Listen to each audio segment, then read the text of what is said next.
कई लोगों को ये डाउट रहता है कि यार विटामिन B12 के लिए गोलियां क्यों नहीं देते, डॉक्टर विटामिन B12 की जब कमी होती है तब इंजेक्शन ही क्यों सजेस्ट करते हैं। अगर आपको भी ये डाउट है then you are on right channel right now.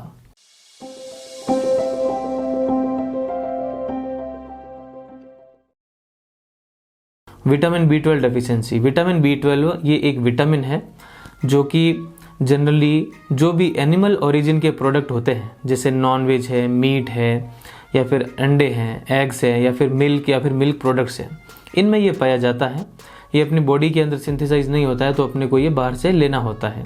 तो ये प्रीडोमिनेंटली एनिमल ओरिजिन, जानवरों से जो भी प्रोडक्ट, जो खाने लायक चीज़ें, एडिबल फूड सब्सटेंसेज जो अपन प्राप्त करते हैं, उनमें ये पाया जाता है। इसलिए अब इसकी कमी होने के चांसेस किस में रहेंगे, जो कि स्ट्रिक्ट वेजिटेरियन होते हैं, जो बिल्कुल भी नॉनवेज नहीं खाते, जो भी एग नहीं खाते, और ऊपर से वो मिल्क या फिर मिल्क प्रोडक्ट्स भी नहीं लेते हैं, तो उनमें विटामिन B12 की डेफिशिएंसी होने के चांसेस काफ़ी ज़्यादा होते हैं। अब विटामिन B12 की कमी जब होती है तो ये प्रीडोमिनेंटली तब होती है जब आप खाने में आप विटामिन B12 ना के बराबर ले पा रहे हैं। जैसा कि मैंने आपको पहले बताया कि अगर आप स्ट्रिक्ट वेजिटेरियन हैं और ऊपर से आप मिल्क और मिल्क प्रोडक्ट जैसे दूध, दही, छाछ, ये भी आप कुछ भी नहीं ले रहे हैं, तो आपको एक तो विटामिन B12 की कमी हो सकती है। तो इस केस में तो क्या है कि फिर भी अगर आप नॉनवेज अगर खाना स्टार्ट कर दें, या फिर अंडे खाना स्टार्ट कर दें, या फिर दूध या फिर दूध से बनी हुई चीज़ें अगर आप खाना स्टार्ट कर दें, तो उसमें विटामिन B12 की काफ़ी पूर्ति हो जाएगी। वहीं अगर अब ऐसे पर्सन जो मिल्क या फिर मिल्क प्रोडक्ट्स भी ले रहे हैं, दूध, दही, छाछ, पनीर, ये भी सब खा रहे हैं, और या फिर इवन नॉनवेज या फिर अंडे भी कभी खाते हैं, फिर भी अगर विटामिन B12 की कमी होती है, तो ये फिर ऐसी है जो कि आप खाने के साथ में अगर आप गोली लेते हैं तो उससे विटामिन B12 की कमी पूर्ति नहीं हो सकती है। अब इसके पीछे मैं आपको बेसिक मैकेनिज्म बताऊं। विटामिन B12 अगर आप ठीक ठाक अमाउंट में अगर आप खा रहे हैं तो फिर ये क्या होता है कि अपने स्टमक, पेट में जाता है, पेट से कुछ इसमें आर फैक्टर निकलता है, आर फैक्टर के साथ में ये छोटी आंत इलियम में ये जब जाता है तब ये स्टमक से निकलने वाला ही केसल इंट्रिंसिक फैक्टर के साथ में ये कंबाइंड होके अपनी छोटी आंत का जो इलियम पार्ट होता है उसमें जाके ये इलियम के थ्रू, आंतों के थ्रू होते हुए ये अपने ब्लड में चला जाता है।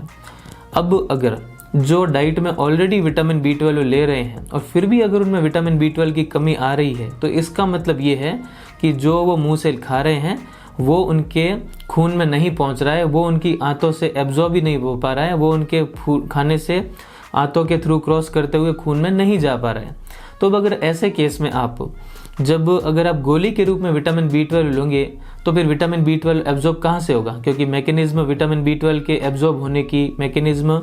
गोलियों के अंदर जो विटामिन B12 होता है उसका खून के अंदर जाने के लिए जो मैकेनिज्म है वो भी सेम ही रहेगा। तो इसीलिए अगर आप गोलियां खाएंगे तो विटामिन B12 की पूर्ति नहीं हो पाएगी। जितना भी आप विटामिन B12 की गोली लेते हैं उसका 5 या 10% ही ब्लड में जा पाता है। तो इसीलिए आपकी जब विटामिन B12 की कमी होती है एडिक्वेटली विटामिन B12 खाने के साथ में खाने के बाद भी, तो आपको विटामिन B12 डायरेक्ट आपको ब्लड में पहुंचाना होता है आपकी आंतों को बाईपास करते हुए। अब इसका एक ही तरीका है, आप विटामिन B12 को या फिर इंट्रावीनस इंजेक्शन के थ्रू, मतलब ग्लूकोज की बोतल में डाल के सीधा आप अपनी नस में चढ़वाएं, और या फिर आप विटामिन B12 का जो इंजेक्शन आता है उसको 1000 माइक्रोग्राम आप अपने बटक में लगवा दें, मसल में लगवा दें, क्योंकि ये मसल से, मांसपेशी से सीधा क्या है कि ये धीरे धीरे ब्लड में चला जाता है। तो इसमें ये इसकी 100% बायो अवेलेबिलिटी हो जाती है, जितना भी आप देते हैं सारा का सारा ब्लड में पहुंच जाता है। तो इसीलिए अगर विटामिन B12 की आपकी कमी पाई जाती है तो डॉक्टर साहब को हमेशा विटामिन B12 के इंजेक्शन का ही सजेस्ट करते हैं, क्योंकि अगर आप गोली खाएंगे